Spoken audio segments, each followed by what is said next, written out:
Welcome to another episode of Pirkei Avot. We're on chapter 2, Mishna 10, and we are dedicating this episode in memory of Levy ben Moshe Esther and Elisheva Yael bat Levy, and also in memory of Rosie bat Moshe Esther.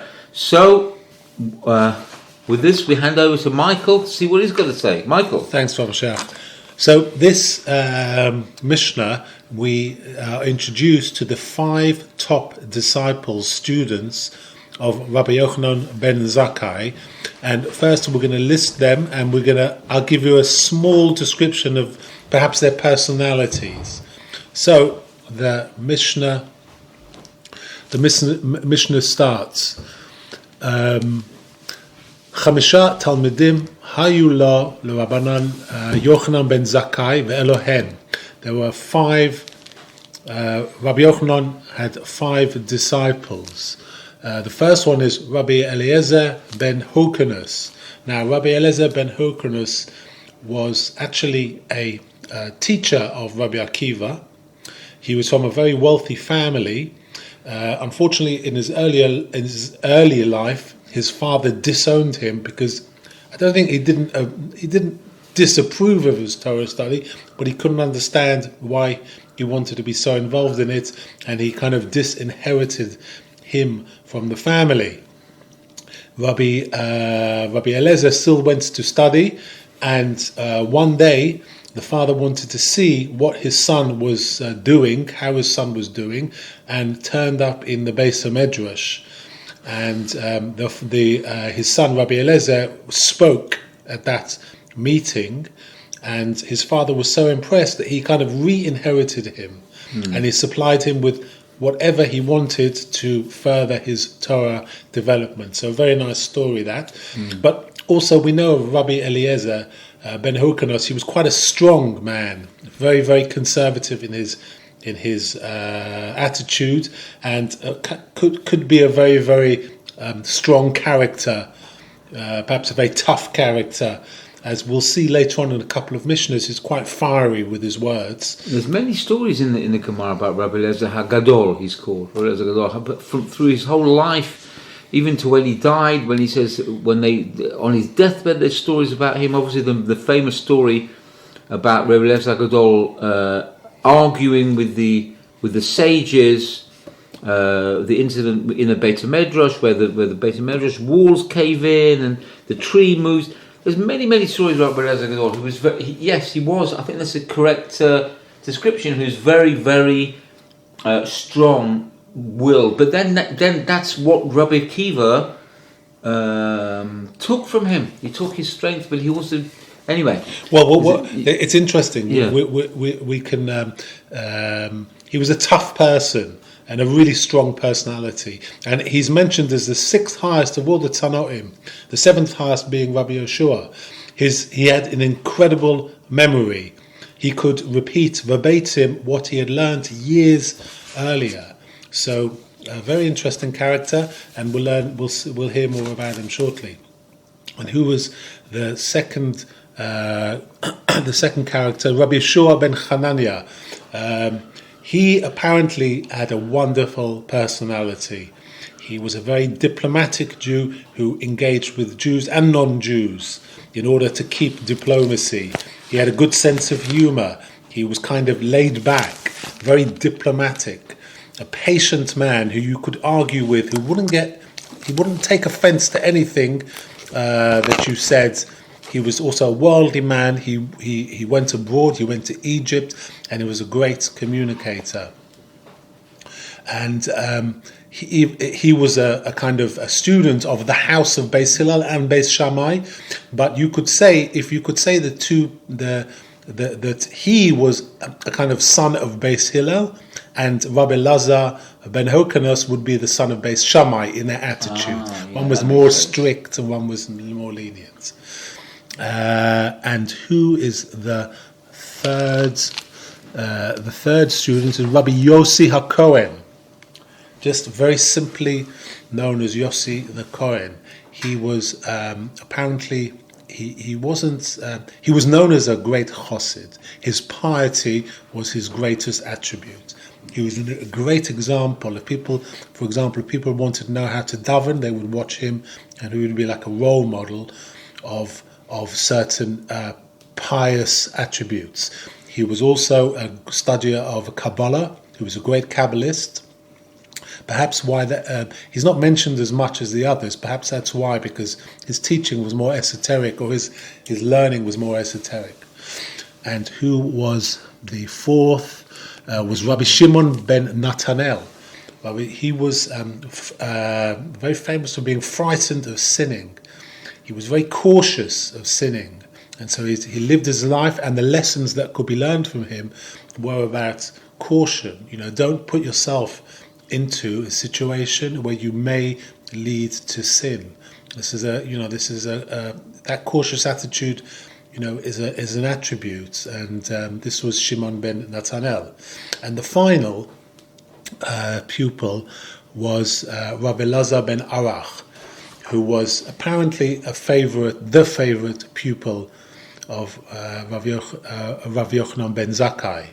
He was apparently very knowledgeable and a great communicator, and apparently if you taught him something and then he had to relay it, he would do it in the most beautiful manner possible. Apparently he used to gush forth knowledge of whatever he learned, and he would describe it in a perfect way that people could immediately understand and would be very engrossing to understand. But his life had two sides to it. He got married, and at the time his wife wanted to move to a kind of spa area, which was, I think, on the outskirts of Yerushalayim. He moved to this area with her, and he basically got into his own thing. He was kind of living his own life there, and slowly but surely, he had to, because the area he was living in wasn't necessarily a religious area or somewhere where he had a house of study immediately available.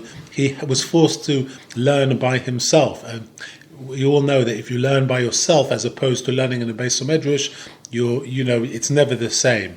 And he gradually, over the years, lost his knowledge.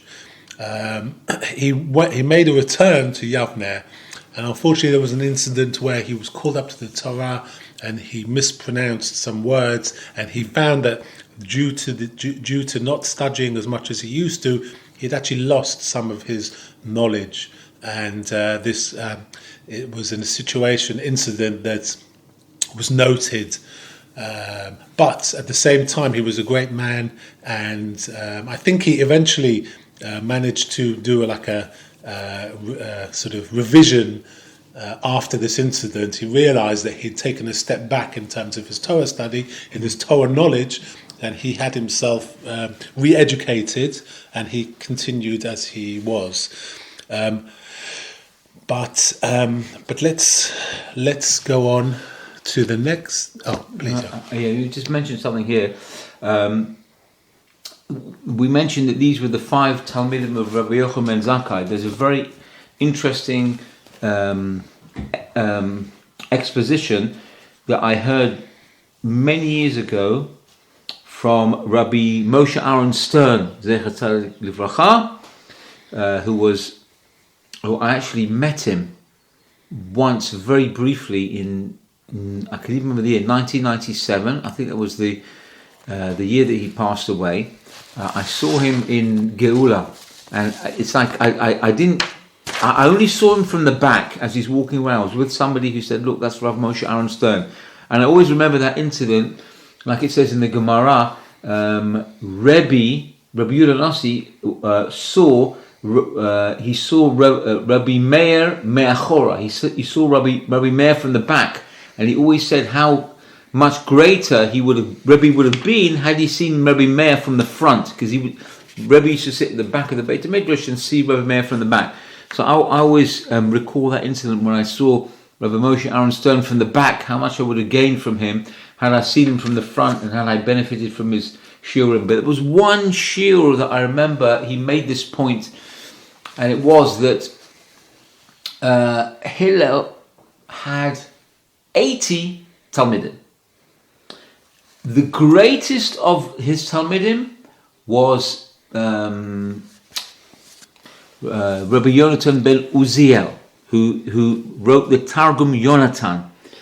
Rabbi Yonatan ben Uziel is buried in Amukah, which is a place. Amukah means deep. His tomb is in a valley deep, and people go there to pray for shidduchim, to pray for different things. And the least prominent of the Talmidim of Hillel was Rabbi Yochanan ben Zakkai, who we're mentioning now had these 5 legendary Talmidim. And if you can think the scope of greatness of the Talmidim of Hillel, that the least of 80 Talmidim, the lowest on the rung was Rabbi Yochanan ben Zakkai, and now we talk about these 5 tremendous Talmidim of him, who start with Rabbi Eliezer ben Hyrcanus. It's just astounding.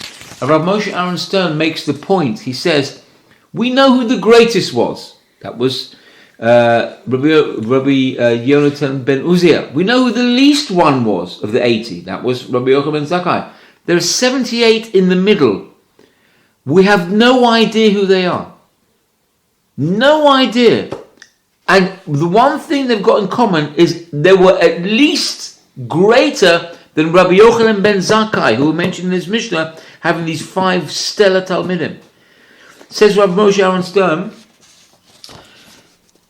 you don't have to be famous. You don't have to be in the Mishnah. You don't have to be in the Gemara. It helps, right? But you don't have to be prominent and named to have an effect on Torah and on Klal Yisrael. You can be anonymous, like these 78 Talmidim. Nobody knows who they were. But you see how great they were? What their effect was? And yet, no, they're anonymous. So if you think I can only be a Talmid Chacham if I'm known, if people I can have an influence, it's not true. You can have that status and be completely under the radar, and you can live a life and nobody know who you are. I think that's a tremendous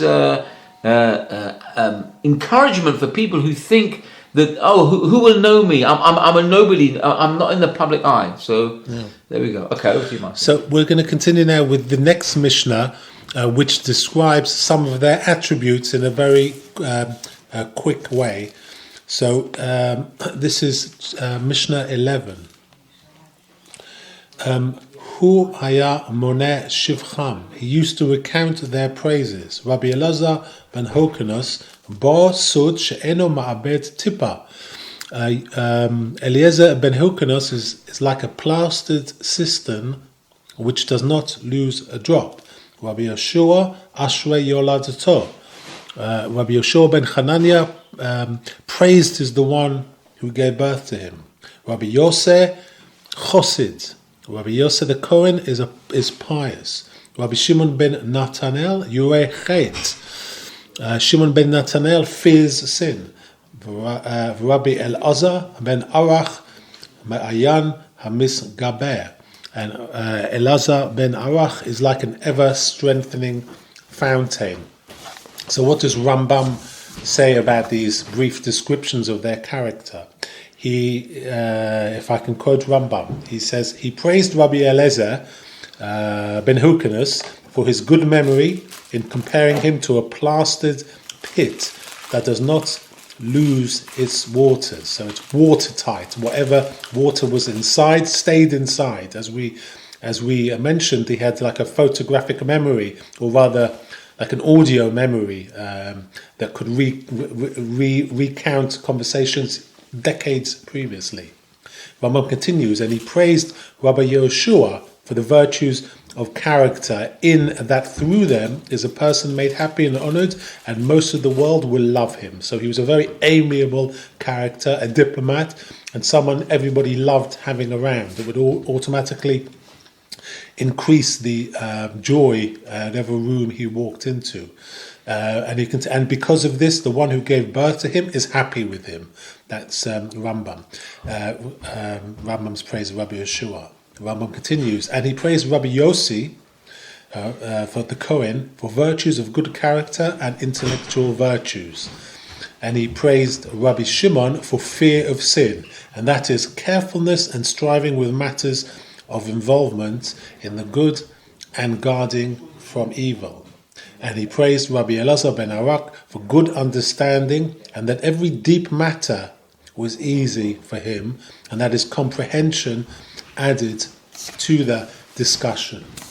So there are just a brief introduction to the 5 distinct pupils of Rabbi Yochanan ben Zakkai, and next Mishnah we will be talking about their views.